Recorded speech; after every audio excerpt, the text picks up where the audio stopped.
Hey guys, welcome back to the Work From Homesteader. Today I'm going to show you exactly how I budget my week of meals using a spreadsheet and tracking what I expect to pay, what I actually pay, and how I think about what I'm going to make based on what I have already and what I know how to do. So let me just show you the spreadsheet that I use. This is just kind of like a homegrown tool that I made for myself. I'm sure there's other trackers out there.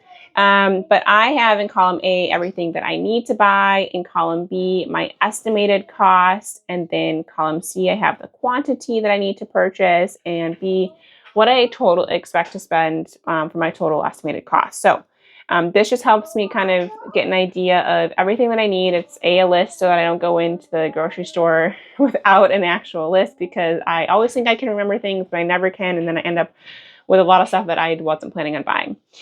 This also allows me to see what all of those things are going to cost, and if maybe I should make some adjustments based on that. So what I'm going to be making this week, let's go ahead and take a look at like how I figured out what I need to actually add to my list. So if you go to column J, I have a list of things that need to be used up.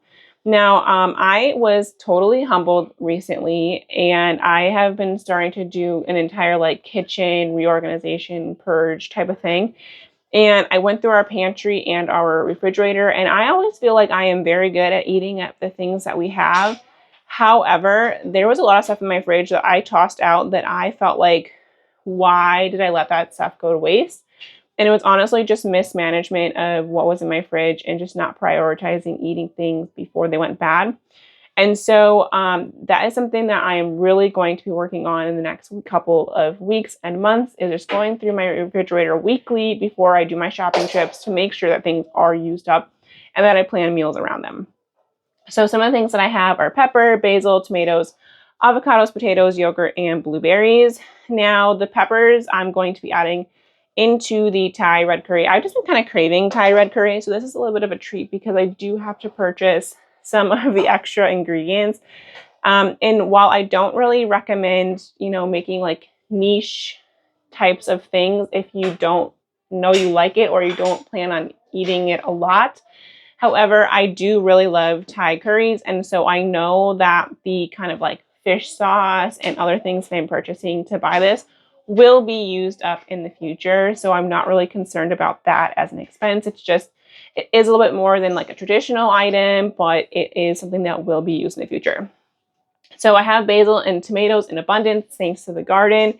And thank you to my aunt who had a lot of basil to share. And so I will be using those to be making some compressive basil sandwiches with the bread that I made, and just kind of using it up that way. You'll see tomato and red pepper soup on here. So I already last night, just because we were very short on groceries and I needed to make something, and I was looking at our fridge after I had just cleaned it out, and I was like, tomato and red pepper soup, perfect. So I actually have that already made, but I do have a few servings left for the week. So I just want to make sure that I add that in there so I'm kind of cognizant of that.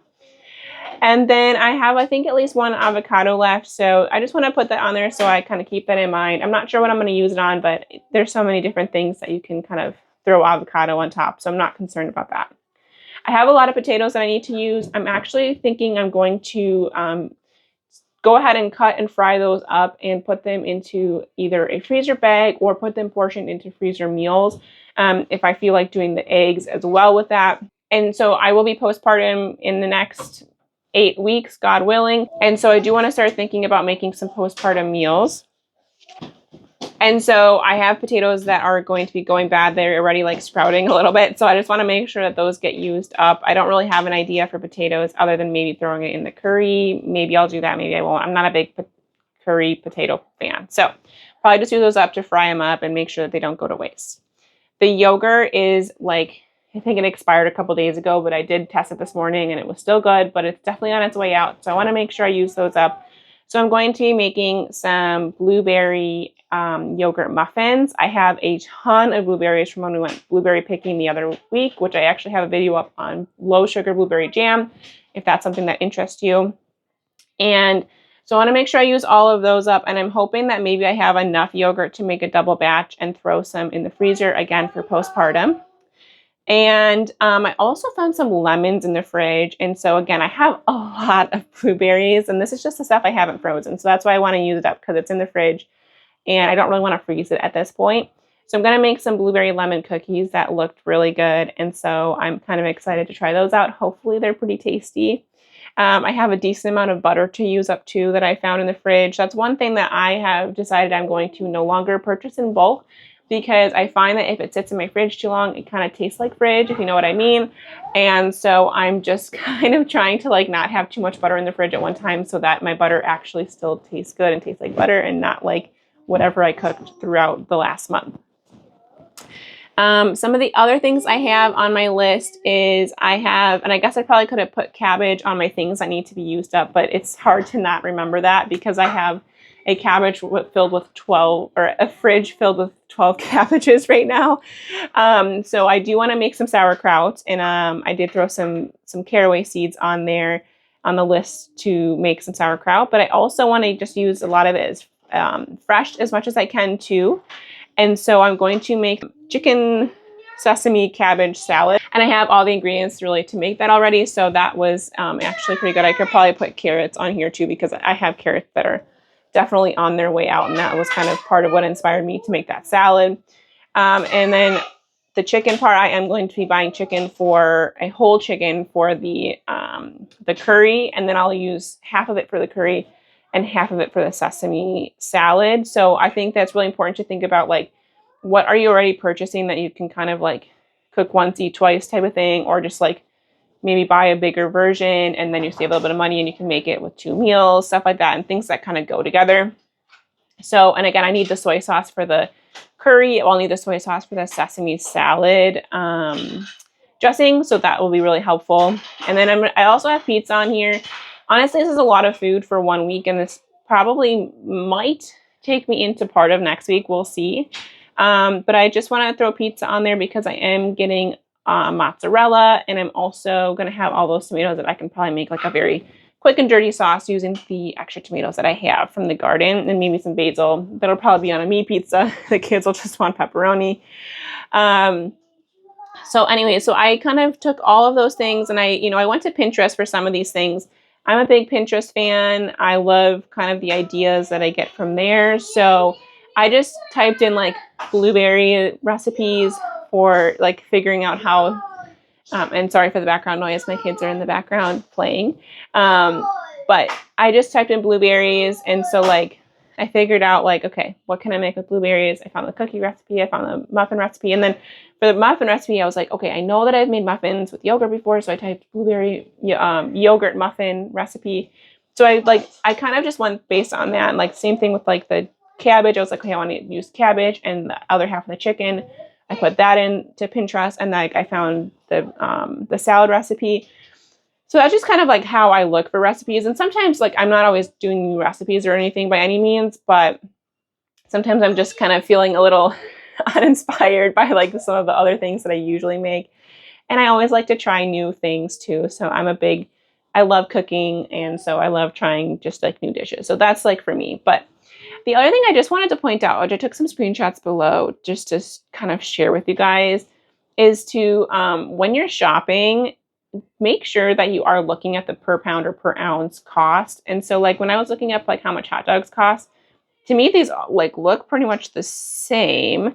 There may be some sort of difference in there, but I can't really tell. But for some reason the larger pack is more expensive than the smaller. And so just know that when you're buying in bulk, you're not always getting the cheapest price. So just make sure that you're kind of paying attention to that. And also the other thing is like, look at what is the difference in price for buying in bulk. For me, like my kids go through clementines really quickly. However, in my experience, the little cuties or clementines, there's usually like a few that are already bad in the bag, and they go really quickly. Even though we can motor through them in a couple of days, we will still have bad ones in the bag, which is really frustrating. So for me, saving 7 cents or whatever it is a pound, 7 cents a pound, it's just not worth it to me to have like the 49 cents of savings to risk having like a pound or two already be bad by the time we finish it. Just think about like what makes sense to you, and like like how quickly you're going to eat something, if like something in bulk is going to be worth it to you. And don't be afraid to look at what's the off brand. I buy a lot of off brand. There's very few things that I will only buy name brand because just for me, like the taste difference is really worth it. But most times store brand is either the same as the name brand. They just repackage it and market it differently. But just kind of take a look at those things. I know those are common tips off that I think is very important to think about. So with that, I am going to get the kids ready to go to the store. And we are going to go shopping, and I will show you guys what we actually purchase at the end of the day.